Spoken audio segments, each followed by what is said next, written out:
से जुड़ी बड़ी खबर आपको बता दें, सभी 13 अखाड़ों का अमृत स्नान रद्द कर दिया गया है। अखाड़ा परिषद का फैसला है ये कि अमृत स्नान रद्द किया जाए। भगदड़ के चलते अखाड़ों का अमृत स्नान रद्द कर दिया गया है। तो भगदड़ के चलते अखाड़ों का अमृत स्नान रद्द किया गया है।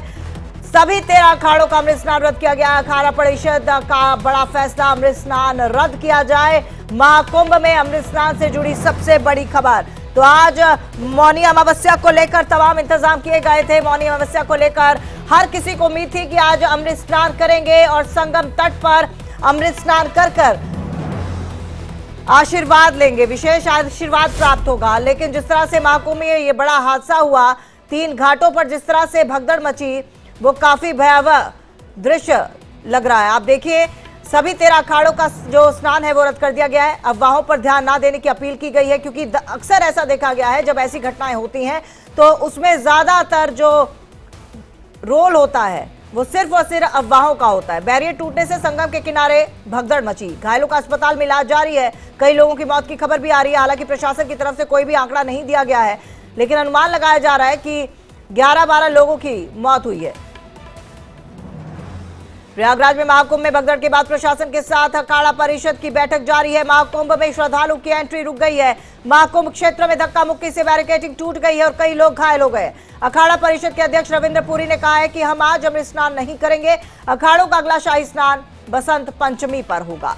तो भगदड़ से स्नान पर फिलहाल ब्रेक। जो सुबह जो भी कुछ हुआ है और इसीलिए सरहित को देखते हुए हमने निर्णय लिया है कि आपने देखा होगा हमारे अखाड़े में पूरे सिंहासन लगे हैं और जितने संत महात्मा सभी स्नान के लिए तैयार थे और नागा सन्यासी हमारे जितने थे सभी जुलूस में, देवता हमारे कंधे पे थे।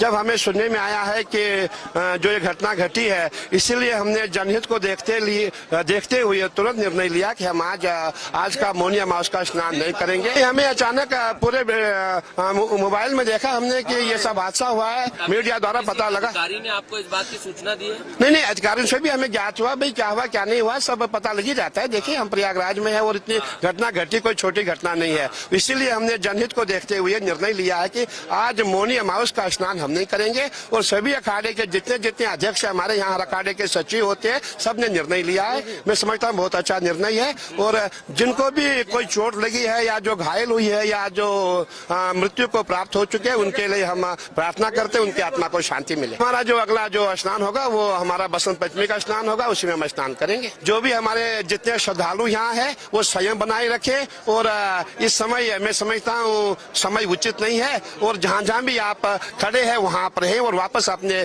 जहाँ से आप आए वापस चले जाइए, बहुत अच्छा रहेगा। तो अपील यही की जा रही है कि जहां से आप आए हैं आप वापस चली जाए और किसी तरह की कोई अफवाह ना फैलाई जाए। हम आपको बता दें कि महाकुंभ में भगदड़ के बाद बड़े फैसले लिए गए हैं। तो महाकुंभ में जिस तरह का यह हादसा हुआ, यह हादसा हर किसी को परेशान करने वाला है। ज्यादातर लोगों को, उन लोगों को जो वहां पर इस वक्त मौजूद होंगे और जो रास्ते में है, जो वहां पहुंचने वाले हैं। हमारे साथ एक बार फिर से रुक करते हैं, विमल श्रीवास्तव लगातार बने हुए हैं। विमल, क्या किसी तरह का कोई बयान अभी आया है सीएम योगी आदित्यनाथ की तरफ से, किसी तरह की मदद मुहैया कराने की बात सामने आई है? बिल्कुल, मुख्यमंत्री योगी आदित्यनाथ ने जरूर बयान दिया है कि जिस तरीके से जो प्रयागराज में जो देर रात घटना हुई है, भगदड़ हुई है, इसमें जो लोग घायल हुए हैं, जिनकी मृत्यु हुई है, जो घायल है उनकी पूरी व्यवस्था सरकार की तरफ से उन्होंने कहा है कि जो भी प्रकार की उनकी व्यवस्था की जा सकती है वो किया जाएगा और किसी भी हाल में जो भी श्रद्धालु हैं उनको सही ट्रीटमेंट दिया जाएगा। हालांकि जो श्रद्धालु हैं, जो घायल श्रद्धालु हैं, उनको इलाहाबाद के प्रयागराज के स्वरूपनी हॉस्पिटल में एडमिट कराया गया, उनका उपचार किया जा रहा है और जो ज्यादा सीरियस है उनको स्वरूपनी लाया गया। जो नॉर्मली जिनको चोटें आई हैं उनको महाकुंभ नगर में जो केंद्रीय चिकित्सालय बनाया गया वहां पर उनका इलाज किया जा रहा है। चलिए, आप बने रहिए हमारे साथ वाराणसी से हमारे सहयोगी नित्यानंद भी जुड़ चुके हैं ज्यादा जानकारी के साथ। नित्यानंद, क्योंकि वाराणसी में भी लोग पहुंच रहे हैं और जो प्रयागराज जा रहा है उसके बाद वाराणसी का भी रुख कर रहा है, श्रद्धालु वहां पर विशेष आशीर्वाद के लिए पहुंच रहे हैं, ऐसे में वहां पर कैसे इंतजाम है और इस तरह की घटना ना घटे उसको लेकर प्रशासन की तरफ से क्या बंदोबस्त किए गए?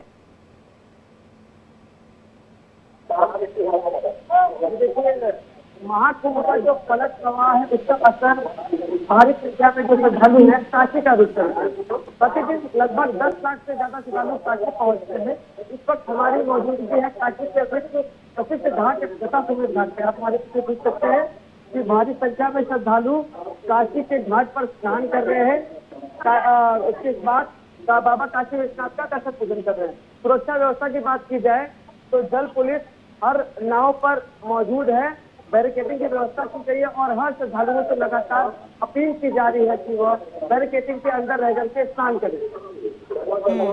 बिल्कुल। और क्या कुछ नो व्हीकल जोन कहाँ से शुरू होगा, ट्रैफिक को कैसे मैनेज किया जा रहा है? क्योंकि ज्यादातर वाराणसी में देखा जाता है कि वाराणसी की सड़कें थोड़ी सी तंग है, ऐसे में ट्रैफिक की बड़ी समस्या है।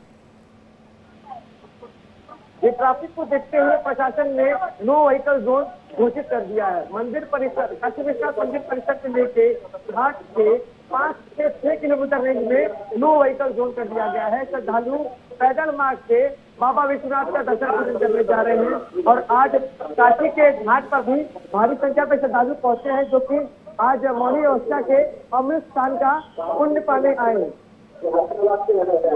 जी बिल्कुल। और हम आपके पीछे देख पा रहे हैं कि किस तरह से श्रद्धालु जो है वो स्नान कर रहे हैं और जैसे कहा जाता है कि आज के स्नान का विशेष महत्व होता है, लेकिन हम भी अपने दर्शकों से यही अपील करेंगे कि अगर आप ऐसे किसी स्थान पर हैं जहां पर ज्यादा भीड़ है तो आप अपना ध्यान रखें और कोशिश करें कि जब भीड़ कम हो जाए तभी उस जगह पर जाएं और अफवाहों पर विश्वास ना करें।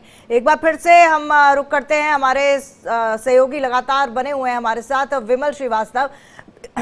विमल, आपसे जानना चाहेंगे, फिलहाल जो स्थिति बनी हुई है, कहा जा सकता है कि बहुत दुर्भाग्यपूर्ण घटना थी, लेकिन ये भी बहुत महत्वपूर्ण है कि लोगों को भी ये समझ में आए कि जब भी इस तरह की भीड़ होती है तो कोशिश करें कि वहां पर ना जाएं, क्योंकि अगर मौनी अमावस्या की ही हम बात करें तो ये स्नान अभी रहेगा, जो मुहूर्त है इसका कल से शुरू हुआ है, अभी शाम तक रहेगा। ऐसे में थोड़ा सा इंतजार कर लें ताकि इस तरह की घटना से बचा जा सके। आज मौनी अमावस्या का जो अमृत स्नान है उसको लेकर जो देश विदेश से श्रद्धालु यहाँ पर पहुंच रहे हैं और गंगा में स्नान कर रहे हैं, तो क्राउड की वजह से जिस तरीके जो भगदड़ हुई है तो उनको भी सोचना चाहिए कि अगर वहां पर जितनी जगह है उससे ज्यादा जो श्रद्धालु वहां पर पहुंच गए थे उसके बाद ये घटना हुई है।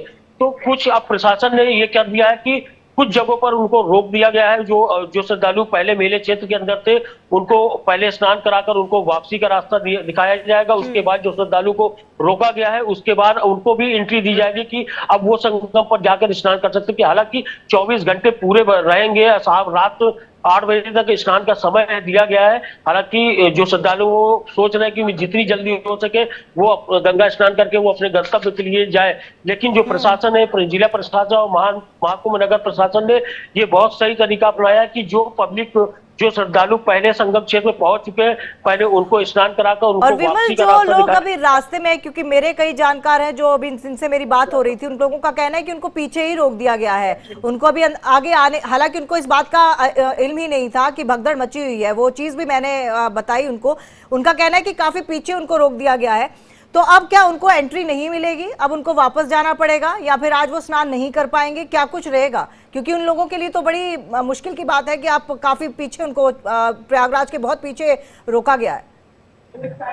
बिल्कुल, जो जिन लोगों को रोक दिया गया है वो जरूर स्नान करेंगे। हालांकि अभी जितनी जो क्राउड बताई जा रही है 10 से 12 करोड़ की जो श्रद्धालु यहाँ पर प्रयागराज पहुंचे हुए हैं, पहले उनको स्नान कराकर वापसी किया जाएगा। उसके बाद जो लोगों को रोका गया है उनको फिर धीरे धीरे करके जब क्राउड कम होगा तो उनको भी स्नान करने का मौका दिया जाएगा। हालांकि किसी को रोकने की बात सामने नहीं आ रही कि किसी को गंगा में स्नान करने से रोका जा रहा है। जो श्रद्धालु सही तरीके से वहां पहुंच चुके, पहले उनको स्नान कराने की बात जिला प्रशासन कर रहा है, क्योंकि कोई अब इससे ज्यादा कोई बड़ा हादसा ना हो सके, इसलिए प्रशासन ने इस सीख ले लिया है कि जो जिस तरीके से देर रात घटना हुई है उसको देखते हुए प्रशासन ने ये सोचा है कि पहले जो लोग वहां पर मौजूद है उनको स्नान कराकर उनको वापसी किया जाए, फिर जो श्रद्धालु आ रहे हैं उनको विमल, आप इस खबर पर अपडेट देते रहिएगा। फिलहाल हम अपने दर्शकों को ये भी बताना चाहते हैं, उन लोगों के बारे में बताना चाहते हैं जो लोग वहां पर मौजूद थे, क्या कुछ उन्होंने देखा और क्या कुछ आप बीती वो बता रहे हैं, जरा सुनिए। आना चाहते थे, वहां से मैं वापस हो गया, उसके जैसे पीस में आए उसमें एक पुलिस प्रशासन नहीं थी, इतना भीड़ हो गया कि उसी भीड़ में हमारे और सब लोग गिरते हैं, हम सभी मर जाते हैं, लेकिन वो खाली एक ही लोग मरे। हमें उनका नाम ननकन, हमारे चाचा है, मैं घर ले जाना चाहता हूँ, लेकिन वहीं से बोल रहे थे मैं घर ले जाएंगे, बोले कि अस्पताल ले जाऊंगा, उसके बाद तुमको दोगे घर ले जाना। कम से कम 70-80 लोग तो थे, लेकिन कुछ बच भी गए हैं, लेकिन मर गए हैं ज्यादा। वही बता रहे हैं कि भीड़ की वजह से इतना भीड़ हो गई कि भर तक में उधर से इधर से आए, आदमी उसमें गिर गए एकदम और ऊपर होकर खत्म हो गए। श्रद्धालुओं को आगे गेट से निकलना नहीं दिया। 1 घंटा तक वहाँ पे गेट पे जाम रखा है पूरा। भीड़ आ रही थी, इतना भीड़ की मैं खुद ही गिर गया था, दूसरे के ऊपर गिरा, जो गिरा पड़ा था उसके ऊपर। और मेरी बहन हमीरपुर की है, गया श्री हमीरपुर डिस्ट्रिक्ट, गांव चंदौली। कितने लोग? 9 लोग मिले, 8 लोग हैं, 1 एक बार फिर से रुक करते हैं। हमारे दोनों सहयोगी हमारे साथ जुड़े हुए हैं, विमल श्रीवास्तव और संतोष ओझा हमारे साथ जुड़े हुए हैं। एक बार फिर से रुख संतोष ओझा का कर लेते हैं। संतोष, जिस तरह से हम प्रयागराज की बात कर रहे हैं, प्रयागराज में जो लोगों के ऊपर बीती है, कईयों ने अपनों को खो दिया, कई लोग घायल हैं और स्थिति उन लोगों के लिए बहुत ज़्यादा खराब हो जाती है जो लोग अपनों के साथ आते हैं और फिर अपनों के साथ जा नहीं पाते। संतोष, यही सवाल मेरा आपसे है कि वाराणसी में इंतजामों को देखते हुए क्या कुछ प्रशासन की तरफ से इनिशिएटिव्स लिए गए हैं, और ऐसी घटना ना हो, ऐसी घटना से बचा जाए, उसको लेकर क्या कुछ इंतजाम? देखिए, जो मान्यताएं हैं वो मान्यता ये है कि प्रयाग में स्नान करने के बाद लोग काशी दरबार में आते हैं, काशी विश्वनाथ के दरबार में आते हैं, माँ गंगा का चरण बंदन करते हैं, स्नान करते हैं। और यही वजह है कि जो क्राउड है वो बनारस में भी बेहद ज्यादा है, या ये कहा जाए कि बहुत ज्यादा है। और ये भीड़ लगभग 4 दिनों से है। ये भीड़ 4 दिनों से होने के बाद आज यदि बात करें मौनी अमावस्या, संतोष, आपको रोकना चाहूंगा।